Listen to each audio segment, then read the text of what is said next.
Երբևէ մտածել եք, որ ձեր կարդացած հոդվածը կարող է գրված լինել ոչ թե լրագրողի, այլ արհեստական բանականության կողմից։ Եթե նախկինում լրագրողի հիմնական գործիքները թուղթն ու գրիչն են, հիմա արդեն համակարգիչը, հեռախոսն ու սոցիալական մեդիան։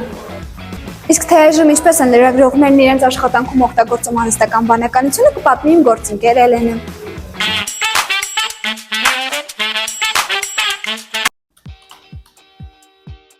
Այսօր լրագրողներն իրենց աշխատանքում օգտագործում են մի շարք AI գործիքներ, որոնք կարող են արագացնել տվյալների վերլուծությունը եւ նյութերի ստեղծումը։ Գրեթե բոլոր AI գործիքները ունեն եւ անվճար եւ վճարովի տարբերակներ։ Ըստ 2024 թվականի դեկտեմբերին հրապարակված տվյալների ChatGPT-ն ամենից շատ օգտագործվող AI գործիքն է, որն ունի ավելի քան 300 միլիոն ակտիվ շաբաթական օգտատեր։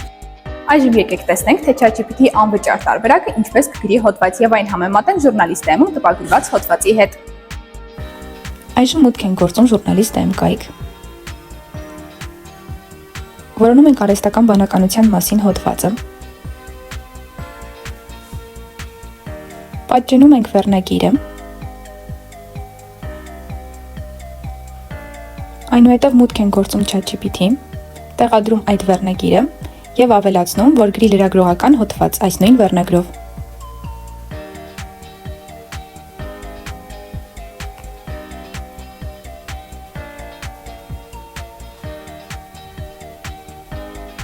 Ինչպես տեսնում եք, ChatGPT-ն արդեն սկսեց գրել հոդվածը։ Ժուրնալիստայում տպագրված հոդվածը ունի տեղեկատվական հագեցվածություն, քանի որ բազմաթիվ օրինակներ է բերում Չինաստանի, Ճապոնիայի եւ այլ երկրի տեխնոլոգիաներից։ Օգտագործել է նաեւ կոնկրետ փաստեր հոդվածը դարձնելով փաստարկված եւ վստահություն ներշնչող։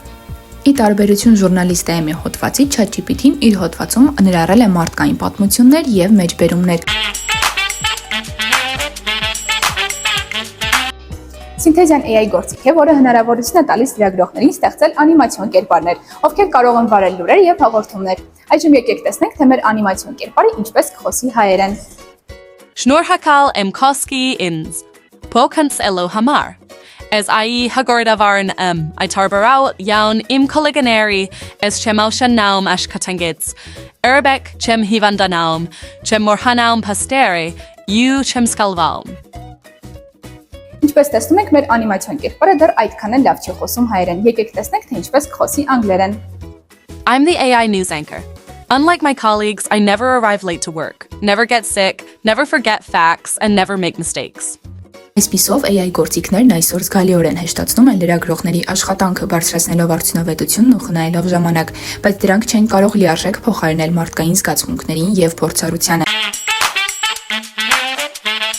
Բարի գալուստ արհեստական բանականության դարաշրջան, որտեղ տեխնոլոգիաները հանդիպում են մեհադիներին։ Նարինը սովորում է ԵՊ ժուրնալիստիկայի ֆակուլտետի 4-րդ կուրսում, զուգահեռ իր ընկերոջ Արծվիկի հետ վարում է նաև հեղինակային հաղորդում։ Նրանք ուսումնասիրում են արհեստական բանականությունը եւ դրա կիրառությունը Հայաստանում։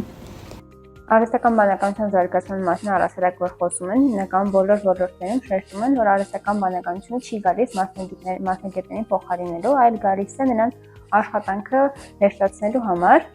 Ու լրագրությունն էլ այստեղ բացառություն չէ, կարծում եմ, որ ամբողջությամբ փոխարինել չի կարողանա ոլորտը, բայց շատ գործեր, որոնք մարդուց մեծ ժամանակ ու ռեսուրսներ էին պահանջում, հիմա ավելի հեշտ կլինի անել։ Արհեստական բանականությունը կստեղծի նոր էմոջի, որը աշխարհում դեռ ոչ մեկը չի տեսել։ Բացի դրանից, էմոջիներ կկարողանա ստեղծել նաև քո նկարներից։ Իրականում ես մեր խմբագրությունում մարդ եմ, ով զբաղվում է արհեստական բանականությամբ, բայց ամենաշատը ես եմ ասում, որ պետք չէ այստեղ օգտագործել արհեստական բանականություն, որովհետև միշտ չէ, որ այս իրավությունը արդարացված է, ու պետք է հասկանալ, որ խնդիրներ կան, առաջադրանքներ կան, որ հենց մարդը պիտի անի, ու արհեստական բանականության ներգրավվածությունը կարող է աշխատանքը ոչ թե հեշտացնել, այլ բարդացնել։ Այժմ Ռուբինան ձեզ կներկայացնի, թե ինչպես են միջազգային լրատվամիջոցներն օգտագործում արհեստական բանականությունը։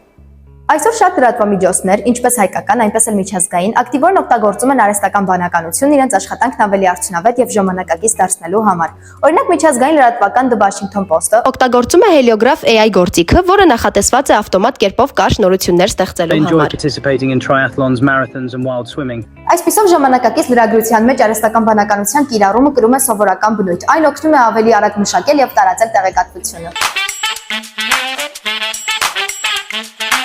Դե ինչ, ինչպես տեսակ, ես եւ ընկերներս ձեզ ներկայացրինք ինչպեսի ազդեցություն ունի արհեստական բանականությունը լրագրության մեջ եւ ինչպեսի գործիքներ են օգտագործում լրագրողներն իրենց աշխատանքն ավելի հեշտացնելու համար։ Իսկ եթե հետաքրքիր է թե ինչպեսի ազդեցություն ունի սպասարկման ոլորտում, նայեք մեր հաջորդ հաղորդումը։